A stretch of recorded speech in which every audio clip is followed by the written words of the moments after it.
Hello, I'm Jason Wadler, CEO and founder of The Wisery. Welcome to our third session in our three-part series, The Great Realignment, Board Governance, and AI. In our first session, we discussed board and CEO readiness to create a new baseline. And in our last session, we discussed how to put governance in practice to measure what matters. In today's session, we will be discussing scenario planning and disruption to future-proof your business model. And so joining me again are our esteemed panelists of C-suite leaders and board directors, JaeLynn Williams, Ryan McManus, and Dennis Chookaszian. Welcome again. We're in the final stretch. It's been an incredible series of conversations, but I can't imagine a company now that is not at some stage of planning for the impact of AI on their business. But I believe it's safe to say that most companies began their journey with AI to look more at efficiency and cost savings, but we know AI is not just a productivity tool. It's clearly a force that can reprice assets, disrupt value chains, reshape entire industries. We're seeing it.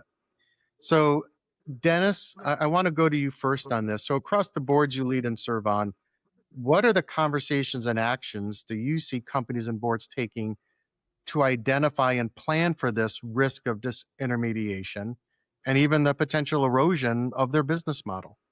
As I mentioned in the earlier session, I'm presently on 30 boards, and I'd say all but 3 or 4 of them are really not taking the steps that they need to take, and they're still in this formative stage.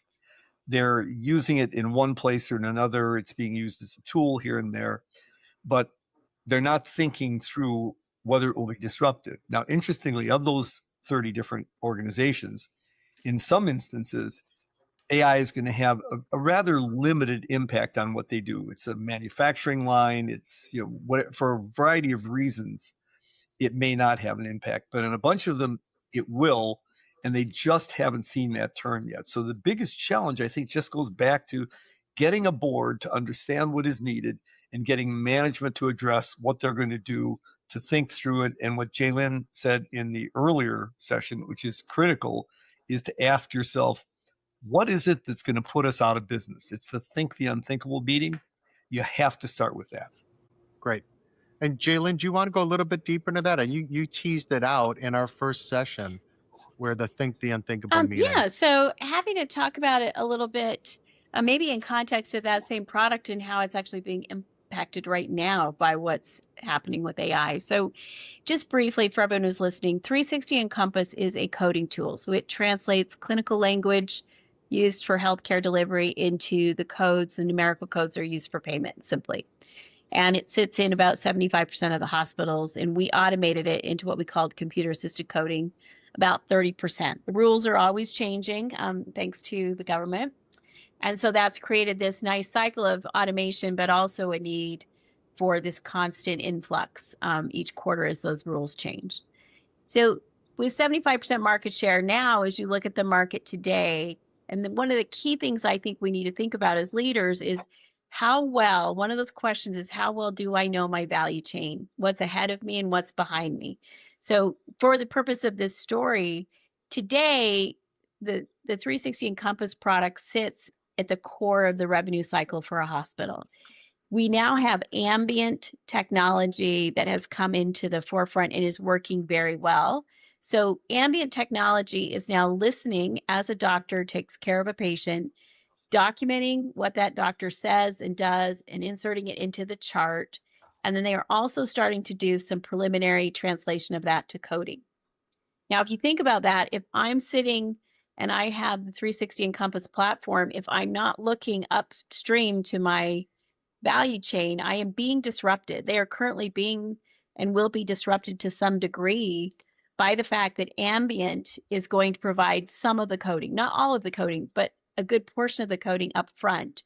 And so the question becomes, well, how do I hold my position? How does that change my pricing? Am I being repriced out of my market or my business model? And then a similar thing is happening downstream when we get to submission of that to payers, like basically auto adjudication of those claims. That's also being automated and kind of coming back up. So it's a really interesting space right now that's very much feeling the disruption of AI. And I think illustrates that one of the fundamental ways to see around corners is you have to understand your customer and the value stream, because the problem right now with the ambient is it's better for the physician, it reduces their workload. It's better for the patient because they get the attention of their physician. So your current way of doing business is not actually better than those two people being happier upstream. So now I have to think about, how do I increase my value proposition to the hospital that says you should still continue to keep me here at the price I've been here for, and here's what I'm going to do. So it's a really current real-time view of making sure that you understand that value creation line and where you sit in it, and asking questions of your teams, of your management teams, and saying, what are competitors doing? What's happened here? Like, making sure you get those questions out there, because I think that that's a really critical component of this. The second thing that I think is really important is, if we is looking at the constructs of AI, right? So it's aggregating information. So if you think about, my business model is primarily aggregation of information, that's what gives me my moat today, then that's a good way to think about, does that aggregation still hold? Am I the only person who can aggregate it, or does it not? So I think it comes down to understanding some of the fundamental capabilities and applying them to your current business model and your value that you're providing to your customers, and saying, will this technology disrupt me? Then the third thing I would just say is iteration. One of the things that AI allows us to do is to do iteration. So if you go to manufacturing, for example, and you're looking at defects, right, on your line, it historically took a long time, because you had to change the line, you had to run the test, see if it changed it, if it improved it, kind of going back to the Six Sigma thing. It's a lot of cost, it's a lot of iteration.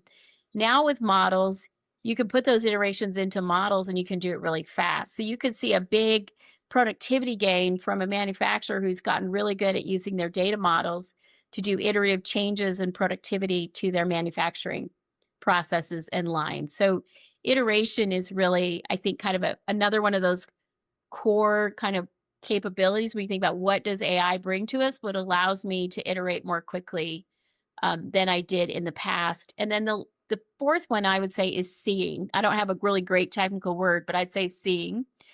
It's fundamentally how we created the tool that gave us better revenue capture.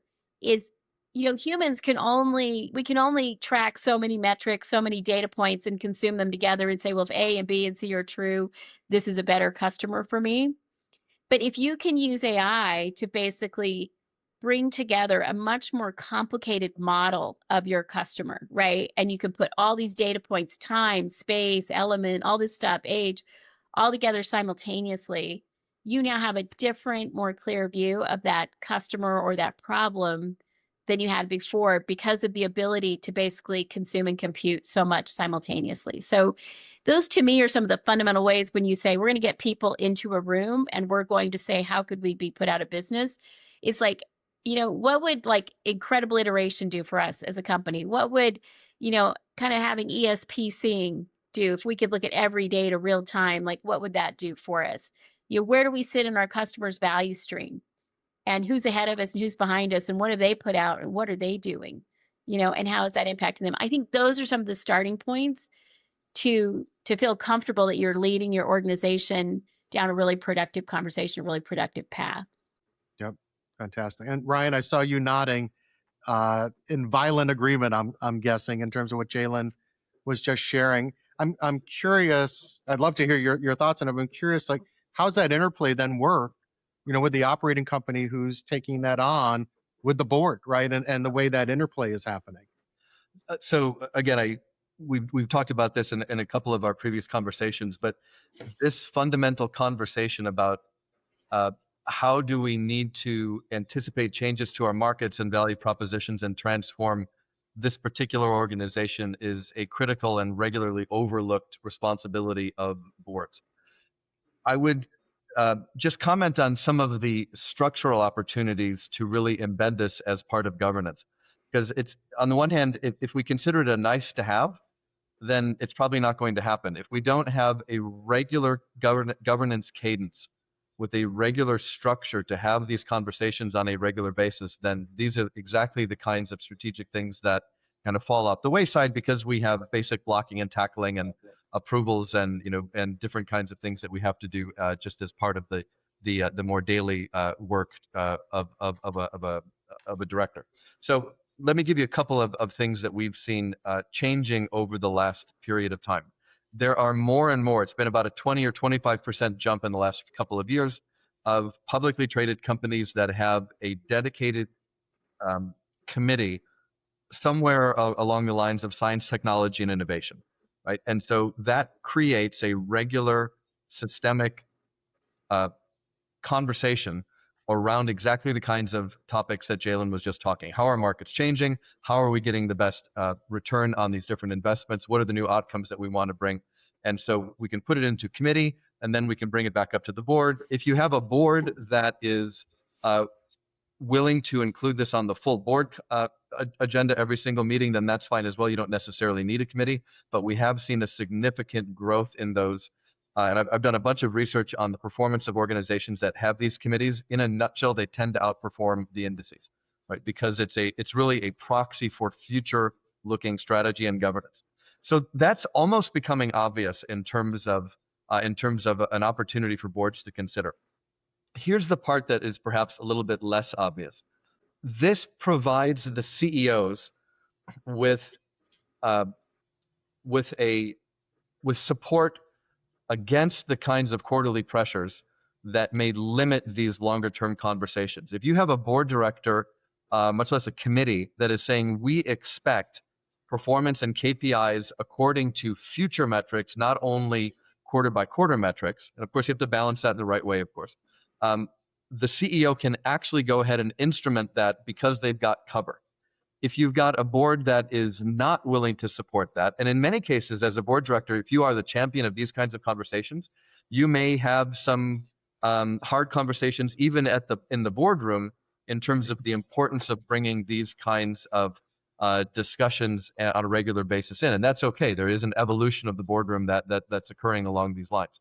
So very important, critically important, over time it gets more and more important as these technologies sort of run through their cycle. This is not the last technological shift we're going to happen. So this is building out a long-term governance model, which I think really is part and parcel of why we serve on boards. It's to preserve the long-term viability of the organization, not just meet the quarters. Yep. And so, Ryan, when you were talking about how often they should be scenario planning against this, yep. I mean, historically, you think like 3 to 5 years out in terms of let's really put our strategic plan together. Does that still hold true? Against the speed at which this technology is moving? So I think that there's still room to have that kind of longer term view, but we can't be locked into it because things are moving extraordinarily quickly. So in the AI world, for example, I'm relatively comfortable giving 12-month forecasts.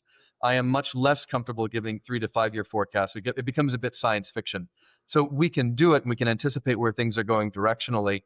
But for example, just in the next 12 months, we're going to see a 500% jump in the speed of training models. We're going to see the advent of trillion parameter AI models. We have never had this kind of capability before. And it's in the context of fundamentally a technology that's never existed before in human experience, which is that we have machines that can create more or less autonomously, right? That simply never existed.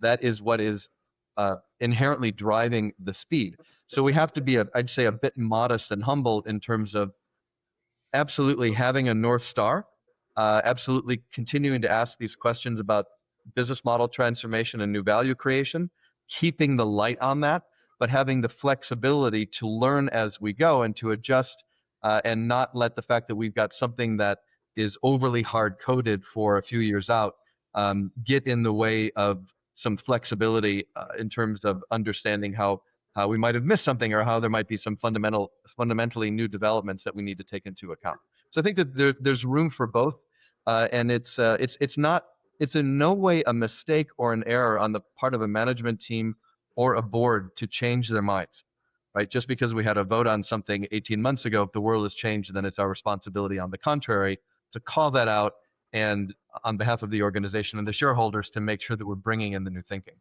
Yep, I think that's an excellent point.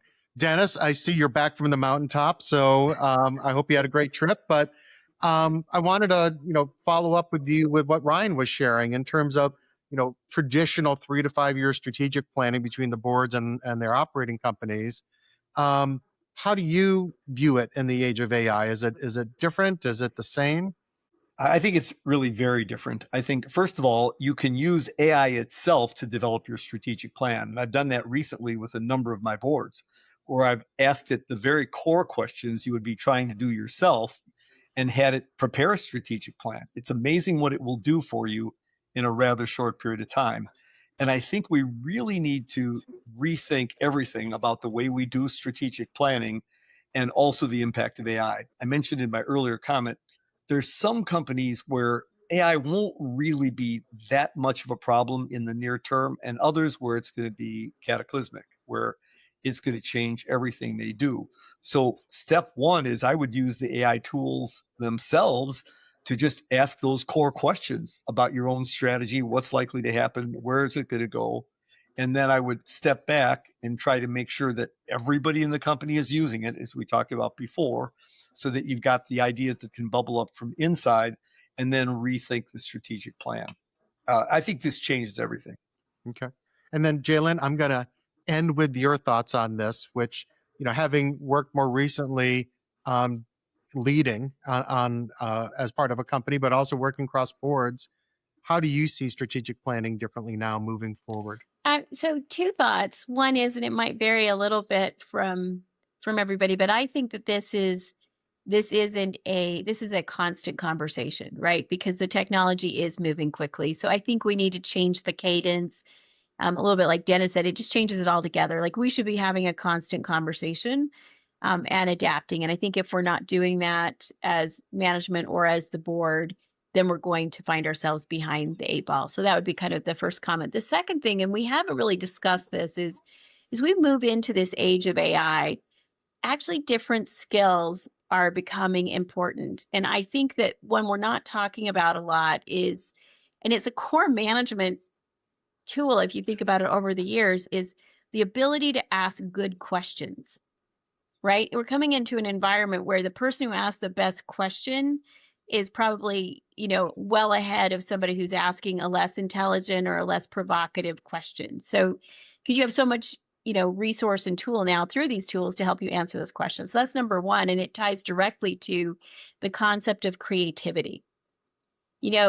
We're moving from where you used to be, excelling because you could assemble the greatest financial, analysis deck.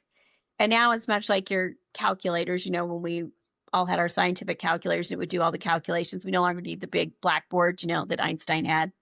So it comes down to what businesses can we use these tools to create that don't exist? How do they disrupt our business?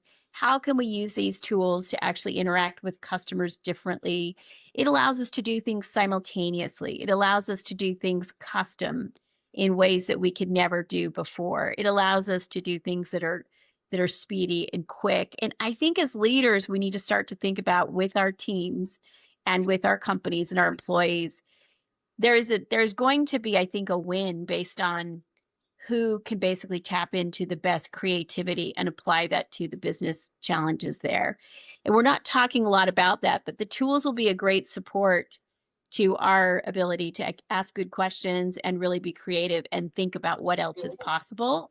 And then they'll be really great helps to us. And I think that's part of what we need to be, creating environments for and also holding people accountable for to really be on the leading edge as we go forward.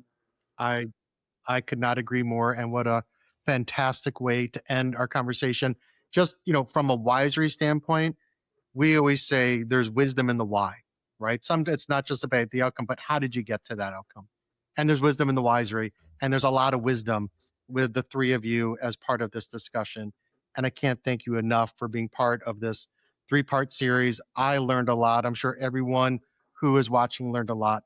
So thank you. And I encourage everyone who's watching to this session, if you haven't seen the other two, please go back and watch them. And then come to the Wisery to book a session with more incredible leaders to get their specific wisdom and actionable insights for your business. So thank you again. Best of luck to all of you. I know I'm going to talk with you all soon. and I can't thank you enough. Have a great rest of your Thank day. you. Thank you.